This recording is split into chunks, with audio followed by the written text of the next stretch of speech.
দেবী নিউজକୁ ସ୍ୱାଗତ।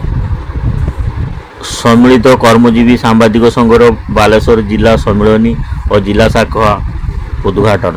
ବାଲେଶ୍ୱର 29/4/2024 ସ୍ଥାନୀୟ ସଭାଗୃହଠାରେ ବରିଷ୍ଠ ସାମ୍ବାଦିକ ତଥା ବାଲେଶ୍ୱର ଜିଲ୍ଲା ଶାଖା ସମ୍ପାଦକ ଦେବବ୍ରତ ପାଣିଗ୍ରାହୀଙ୍କ ଅଧ୍ୟକ୍ଷତାରେ ସମ୍ମିଳିତ କର୍ମଜୀବୀ ସାମ୍ବାଦିକ ସଂଘର ବାଲେଶ୍ୱର ଜିଲ୍ଲା ସମ୍ମିଳନୀ ଅନୁଷ୍ଠିତ ହୋଇଯାଇଛି।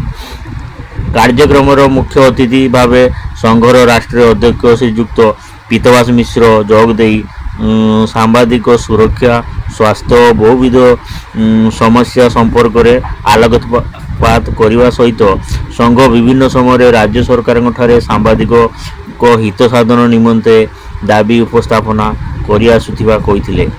ସମ୍ମାନିତ ଅତିଥି ଭାବେ ସଂଘର ଭୁବନେଶ୍ୱର ଅଧ୍ୟକ୍ଷ କୌଶିକେଶ ମହାନ୍ତି, ସଂଘର କାର୍ଯ୍ୟକର୍ତ୍ତା ରବୀନ୍ଦ୍ର କୁମାର ମହାନ୍ତି, ରାଜ୍ୟ ଉପସଭାପତି ଅନିଲ କୁମାର ସାହୁ, ମୁଖ୍ୟ ଉପଦେଷ୍ଟା ଶୁଭେନ୍ଦୁ ଦାସ, ସୃଷ୍ଟିଧର ପରିଡ଼ା, ଜିଲ୍ଲା ସଭାପତି ଅପର୍ଣ୍ଣା ମହାପାତ୍ର ପ୍ରମୁଖ ଉପସ୍ଥିତ ରହି ଜିଲ୍ଲା ସମ୍ମିଳନୀ ପାଳନ ସମ୍ପର୍କରେ ସମ୍ୟକ ସୂଚନା ଦେଇଥିଲେ।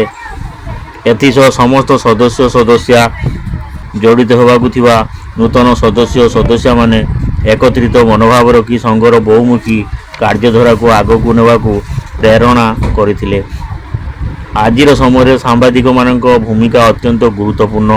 ସାମାଜିକ, ଅର୍ଥନୈତିକ ଏବଂ ରାଜନୈତିକ ସ୍ତମ୍ଭକାର ସମ୍ବଳିତ ସମସ୍ତ ତଥ୍ୟ, ସମାଜର ଆଇନ ସଦୃଶ୍ୟ, ଉଭୟ ଛାପା ଓ ବୈଦ୍ୟୁତିକ ଗଣମାଧ୍ୟମ ସତ୍ୟ ସମ୍ବାଦ ପରିବେଷଣ କରି ଜନତାର ସେବା ପାଇଁ ବ୍ରତୀ ହେବା ଉପରେ ଗୁରୁତ୍ୱାରୋପ କରିଥିଲେ।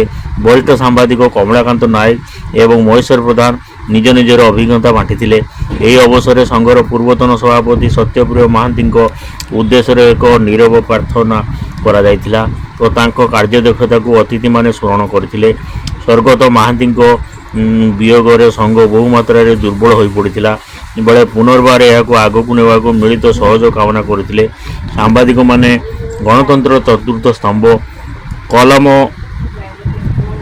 କଲମ ହିଁ ଶାଣିତ ଅସ୍ତ୍ରଠାରୁ ବି ଶକ୍ତିଶାଳୀ। କୌଣସି ବାହ୍ୟ ଚାପର ବଶବର୍ତ୍ତୀ ନ ହୋଇ ନିଜ କର୍ତ୍ତବ୍ୟ ସମ୍ପାଦନା କରିବାକୁ ପ୍ରବର୍ତ୍ତାଇଥିଲେ। ସଂଘର ନୂତନ ଜିଲ୍ଲା କାର୍ଯ୍ୟାଳୟର ଅତିଥିଙ୍କ ଦ୍ୱାରା ଉଦ୍ଘାଟନ କରାଯାଇଥିଲା।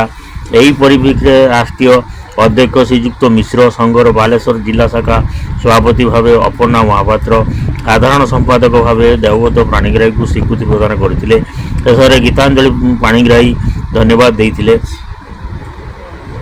ଆୟୋଜିତ କାର୍ଯ୍ୟକ୍ରମରେ ସଞ୍ଜୟ ଓଝା, ଅଭିରାମ ମଣ୍ଡଳ, କମଳାକାନ୍ତ ନାୟକ, ଭଗବାନ ଦାସ, ମହେଶ୍ୱର ପ୍ରଧାନ, ବିପିନ ବିହାରୀ ଦାସ, ତପନ ଦାସ, ହରିଶଙ୍କର ଜେନା, ଅରୁଣ କୁମାର ସାହୁ, ଆଶିଷ କୁମାର ଗିରି, ଉମେଶ ପାଣିଗ୍ରାହୀ, ମନୋଜ ବିଶ୍ୱାଳ, ତ୍ରିଲୋଚନ ମହାନ୍ତି, ନିହାରଞ୍ଜନ ଜେନା, ବିଷ୍ଣୁ ଆର୍.କେ. ମହାନ୍ତି, କୁଞ୍ଜମଣି ସ୍ୱାଇଁ, ହିତ୍ରିକ ନାୟକ, ଦମୟନ୍ତୀ ମହାପାତ୍ର, ଧୀରଜ କୁମାର ଦାସ ପ୍ରମୁଖ ଉପସ୍ଥିତ ଥିଲେ।